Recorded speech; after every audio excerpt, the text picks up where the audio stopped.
Lonia Ugwumba Panitelano Igbo Belize Tenon Wagendi Belubalano Oyo Buno Bawa Baba Ugwumba Panela Wanemi Manipasu Wagendi Belubalano Ugwumba Igbezukatalano Abiani Ugwumba Panitelano Imakwa Mena Nibubaji Wagendi Belubalano Wamena La Maka Ugwumba Panitelano Sumaye Jimali Boni Wagendi Belubalano Isutale Igbezukatalano Makalisia Panitelano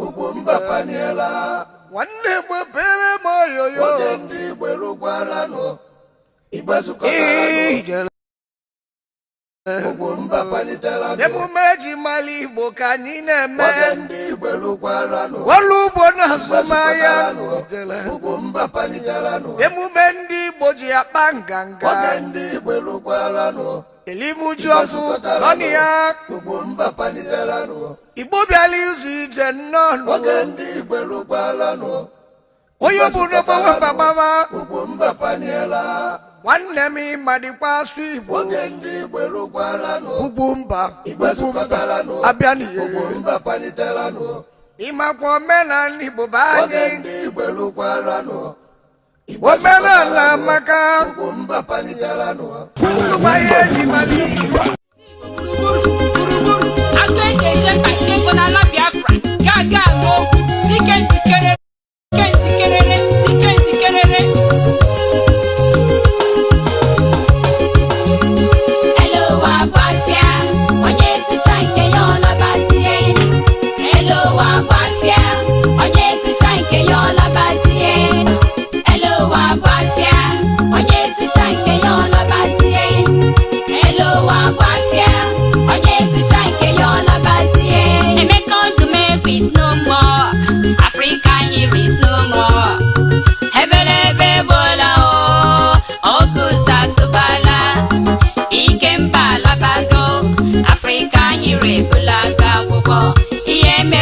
Chukwuemeka Odumegwu is no more.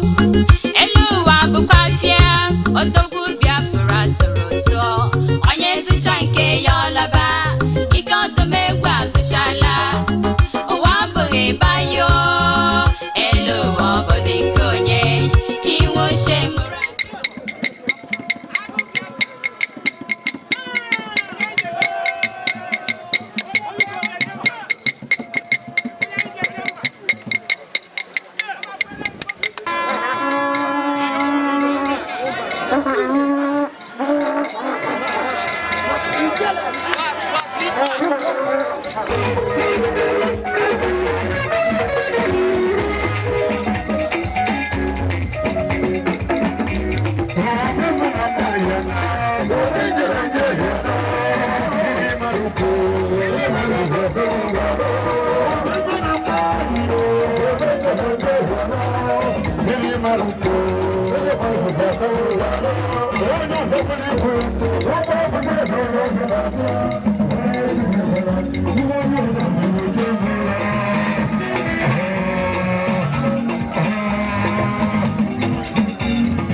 Please.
United States of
The one man who stood through thick and thin to make sure that the name Biafra do not extinguish.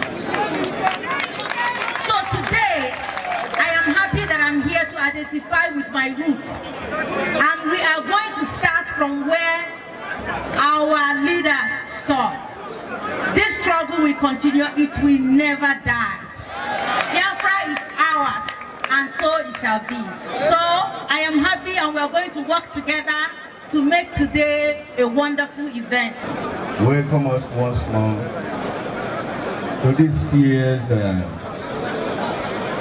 lecture. Some time ago, we had some of the leaders of Nigeria, those who inherited the Nigerian estate, tell us that Nigeria's unity is non-negotiable. And Nigeria is indissoluble. And that reminded me of what I read sometime in scripture I want to share briefly with you. In 931 BC, King Solomon, the son of David, the Lion of Judah, died after ruling for 40 years, sitting on the throne of David for 40 years. Before him, his father ruled for 40 years.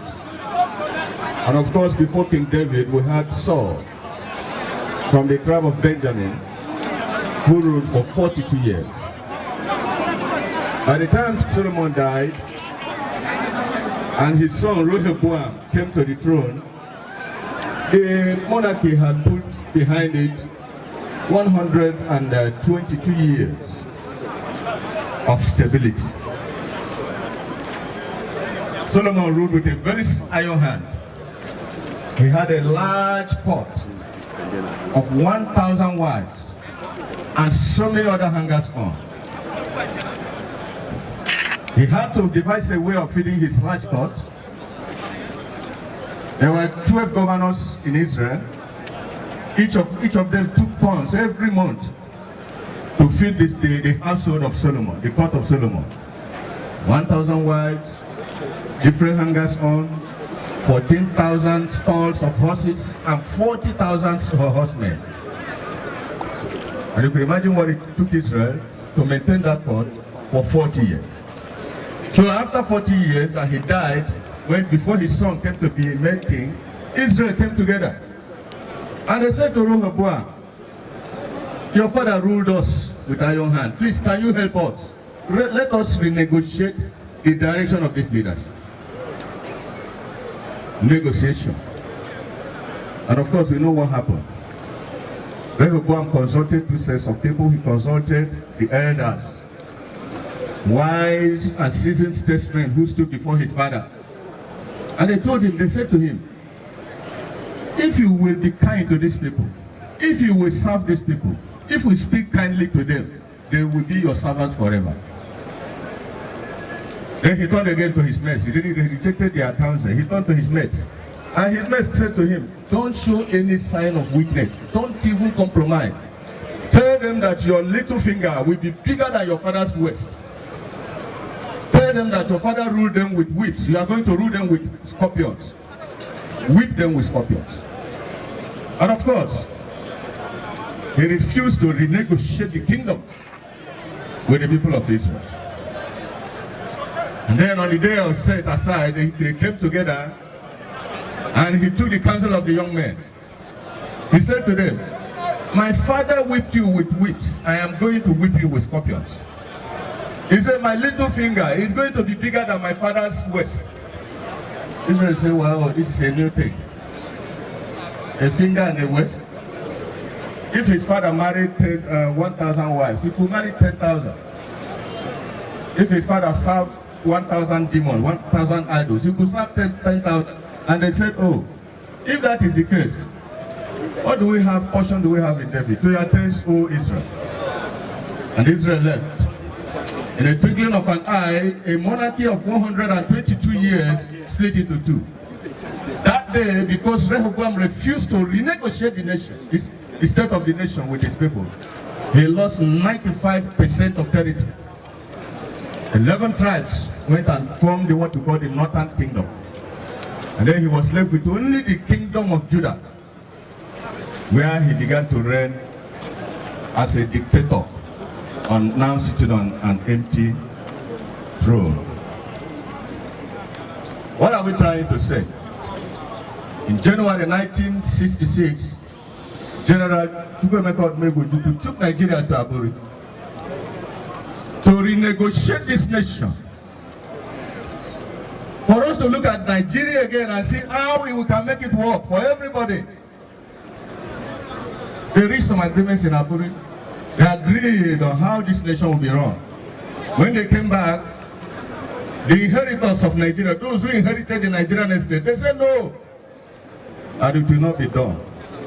There is something about inherited power that makes its recipients very, very toxic to change. And that is what we are seeing here in Nigeria.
Ndeze onwe ha mana mgbe ọwụ na anyị na-eme ihe dị otu a bụ ihe ndị Igbo niile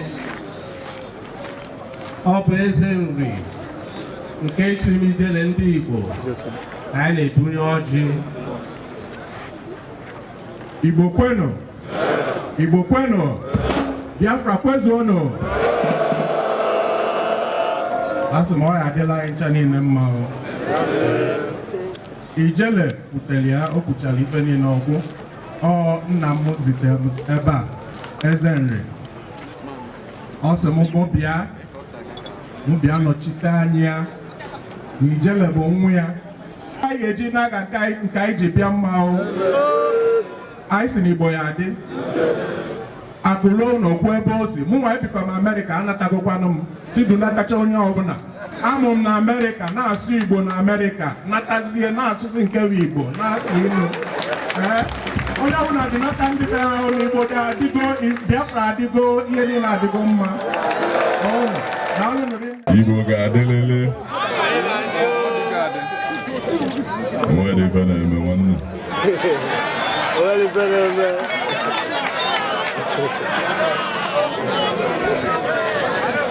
Her Excellency Mama ndị Igbo.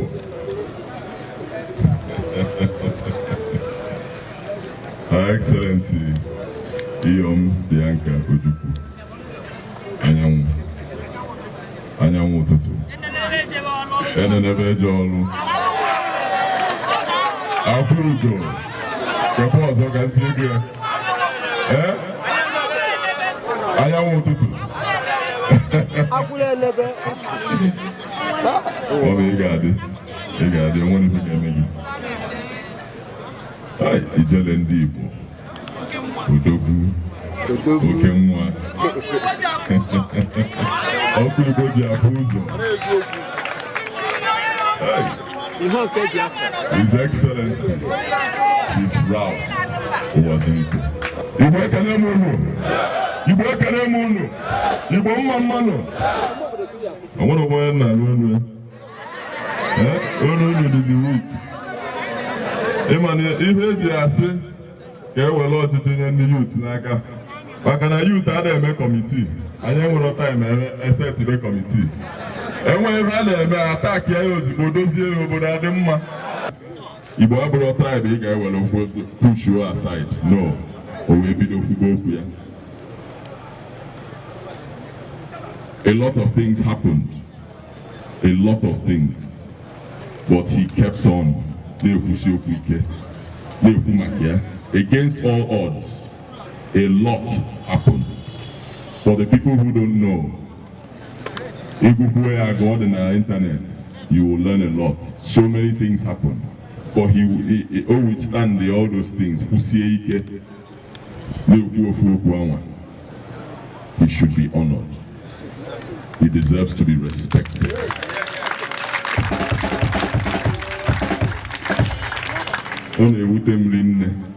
Believe me, anybody na-atụ ya aka na-asị na o mere nke a na o metere nke a na-akpụ ya aja afa, ọ na-eli m alili n'obi. Because mgbe o bidoro ife a in 1999, I asked myself, ndị na-ekwu ife a ndị na-akpọli ya kedu ebe unu nọ?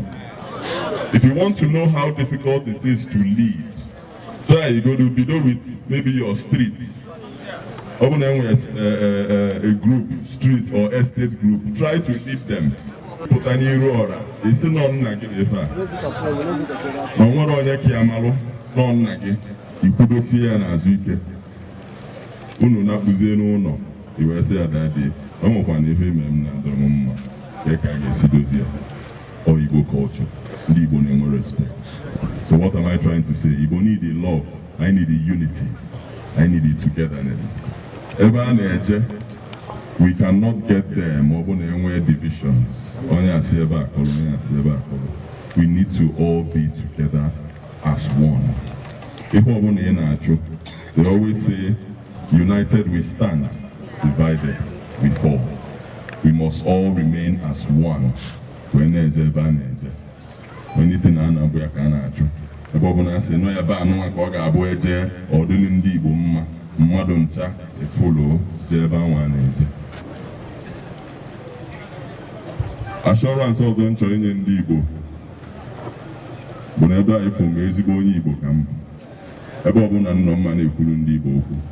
I will always represent ndị Igbo anywhere I am. Ọ bụkwa nna ebe a na-eke ife mma asị kapịtanụ nke ndị Igbo oluo ndị Igbo aka. I want to say thank you to everybody there here today. Nke na-eme ọ ga-agalị ya. Okwu anyị ga-eji wee na ga-adị better than okwu anyị ji wee bịa. Igbo kwenu! Igbo kwenu. Igbo kwenu. Biafra kwenu. Onye bụ chairman anyị today, Buyu Edochie. He is the youngest chairman ever in these celebrations. We're also showcasing Nkiru Silvanus, one of our best. These two are representing us not just in the prestigious Nollywood film industry, but in politics. Chief Yule Dochie Agwagono Kiasiweje. Osimi Ajela we para yazu. Mu ano one ball one chance boss.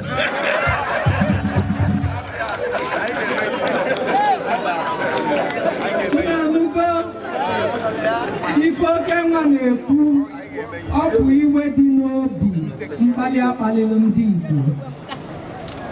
Mkpali akpaliri ndị Igbo maka gịnị? A ga-ana ndị tikpuru nnefa n'ime ụlọ nnafa alụrụ wee sị nedo ụmụnna, nedo ụmụnne, nedo nne unu. Fatigbuo nnefa n'ụlọ nnafa. A ga-anapụ aka. A ga-akpọpa dike. Ife a ka ife ndị Afga mere. Aka na-ekwu ya, ndị Afga wee bịa n'Imo steeti wee mee mkpamkpa nke ka njọ. Wee nakọsịa ụmụnne fa ego. Ị nwere asị gị ma jee zute na a na-eme primaries. Wee mechaa ife a. O nwere primaries emere, were ofu onye konye fa n'isi. Ndị nakọsịala ego ịnalụ ma onye ukwu ma onye nta. Unu si na efe unu ga-eme. Unu emere ya, a ga-aja unu ike. Dean Chukwuemeka Odumegwu Ojukwu is celebrated today. His legacy is important today because of his impact in many spheres of life. Oh, yes. We are talking about his impact in leadership. We are talking about his impact in government, institutions, advocacy, law, the military, public policy, and most importantly, in politics. APGA, with the legacy, one of the legacies Orapolo indeed. Mwabubalu Patia, he made it clear, and I quote him, that APGA derives its compelling urgency from the need to set up a correct political formation that will adequately and effectively meet the challenges facing the nation. A party that will satisfy the yearnings of the people. APGA will make sure that it enforces so many factors. It will belong equally to all its members, and its methods shall be rooted in democratic practice. Our solutions shall be imbued with the spirit of equity, social justice, and humanism. Humanism is what is lacking in today's APGA. If you can, without conscience, strip your fellow Igbo man of everything they have out of greed to enrich yourself and make them poor, and still not deliver to them what you have promised. It is nothing short of what St. Augustine has said, that sovereignty without justice is nothing short of organized robbery. The bishop today spoke of Rehoboam. Rehoboam and leadership. One of the most enduring documents of all time, which is also one of the legacies of Dame Chukwuemeka Odumegwu Ojukwu, is the Ahira Declaration. It talks about what a leader should do, what is expected from the people and of the leader himself. And in saying this, I want to highlight to what extent that the leadership in APGA needs to get their act together to ensure that Dame Chukwuemeka Odumegwu Ojukwu's legacy does not fall into extinction.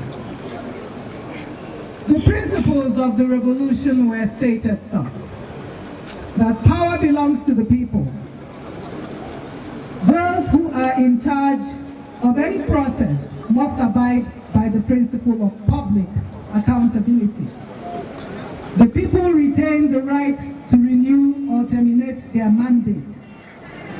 Wherever, therefore, a ministry, department, organization is run improperly or inefficiently, its head must accept personal responsibility for such a situation, and depending on the gravity of the failure, must resign or be removed. And where he is proved to have misused his position of trust to enrich himself, the principle of public accountability requires that he be punished severely and his ill-gotten gains taken from him. It is on this premise that I call once again upon the national chairman of APGA, a legacy that belongs to all Igbo. I am calling upon him to refund all monies improperly acquired from innocent aspirants and resign. He must resign.